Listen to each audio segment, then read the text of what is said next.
안녕하십니까? 인생의 복잡한 문제들을 말씀으로 단칼에 해결해주는 김종근 목사의 쾌도 남마입니다.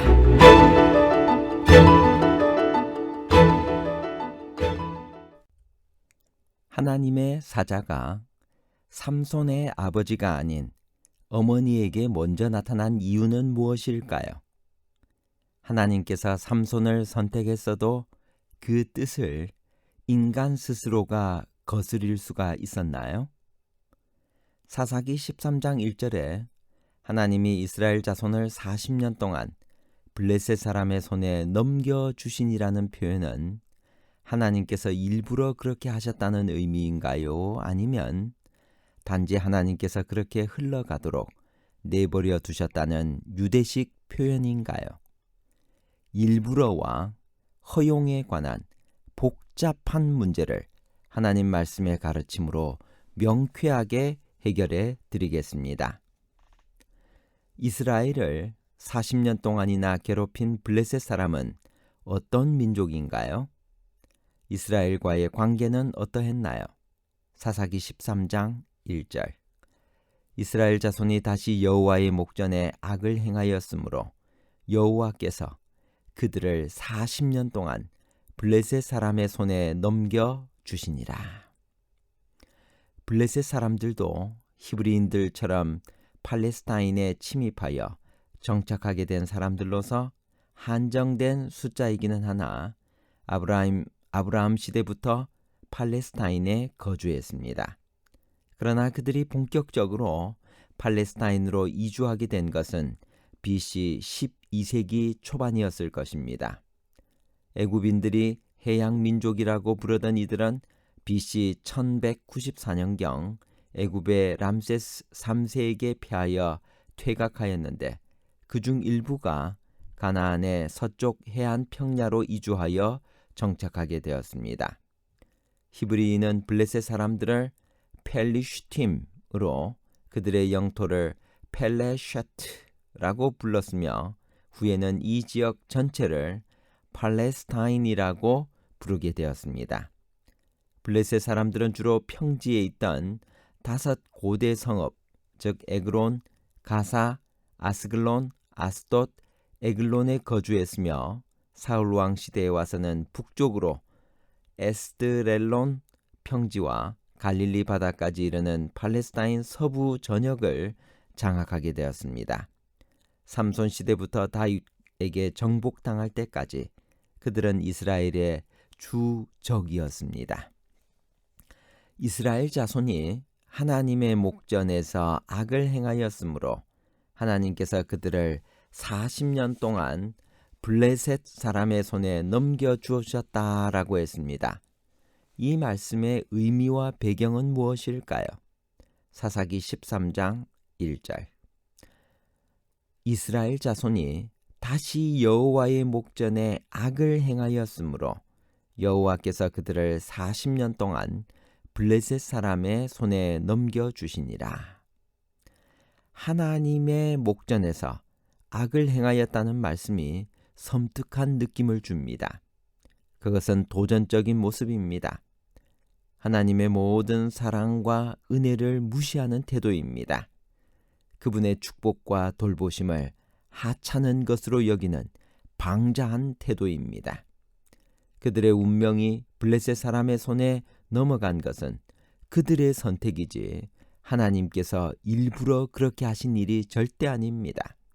단지 하나님께서 그렇게 흘러가도록 내버려 두셨다는 유대식 표현일 뿐입니다.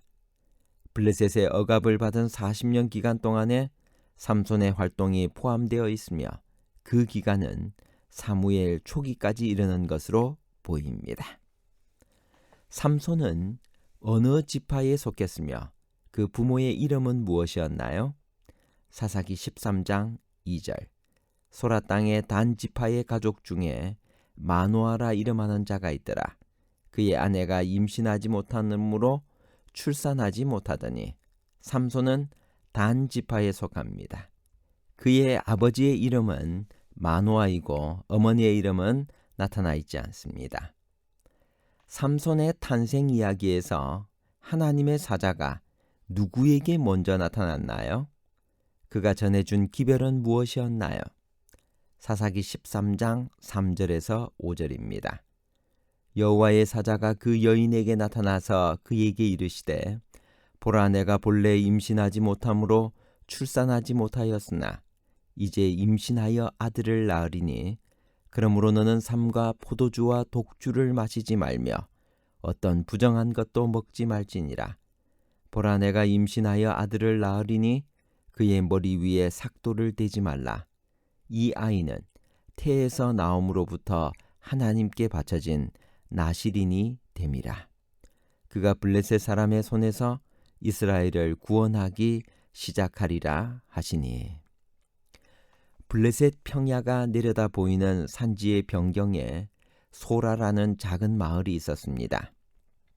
이곳에 단 지파에 속한 마노아의 가족이 살고 있었는데 그들은 당시의 보편적인 배도 중에서도 여호와께 충실한 몇 안 되는 가정 중의 하나였습니다. 어느 날 아이가 없는 마노아의 아내에게 여호와의 사자가 나타나 그가 아들을 낳을 것이며 그를 통하여 하나님께서 이스라엘을 구원하시리라는 기별을 전했습니다. 이것과 관련하여 그 사자는 그 여자에게 어떻게 처신할 것과 또 그 아이를 어떻게 기를 것에 대하여 지시를 주셨습니다. 그러므로 너는 삼가 포도주와 독주를 마시지 말지며 무릇 부정한 것을 먹지 말지니라고 하셨습니다.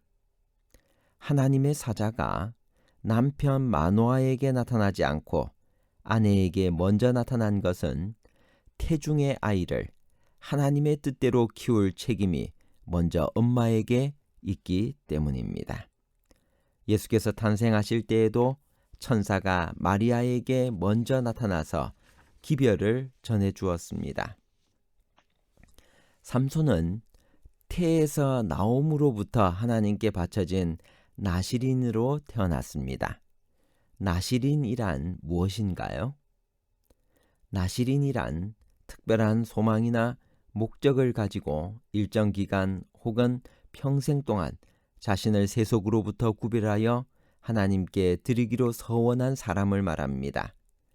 자기 스스로 자원하여 나실인이 되는 사람도 있고 사무엘의 경우처럼 부모나 혹은 삼손의 경우처럼 하나님의 명령에 의하여 태어날 때부터 나실인이 되는 사람도 있었습니다.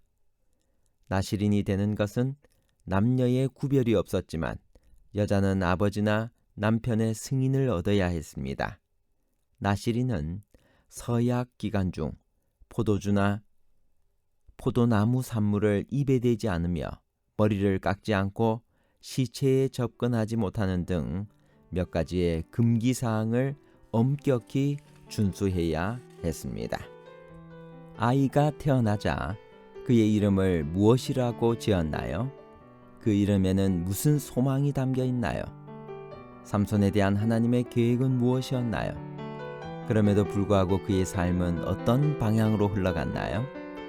사사기 13장 24절 25절 그 여인이 아들을 낳음에 그의 이름을 삼손이라 하니라.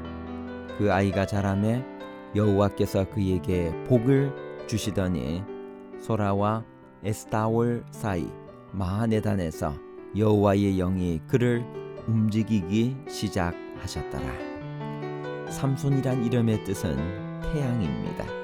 절망에 빠진 민족을 구원하고 이스라엘에게 희망을 주는 태양 같은 존재가 되라는 부모의 소망이 담겨 있습니다.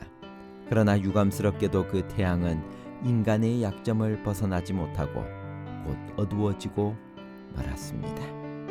마노아의 신앙에서 배울 교훈은 무엇일까요? 마노아는 하늘의 음성을 믿었습니다. 마노아는 그의 문제를 하나님께 가져왔습니다. 마노아는 하나님의 지도를 간절히 원했습니다. 결론입니다.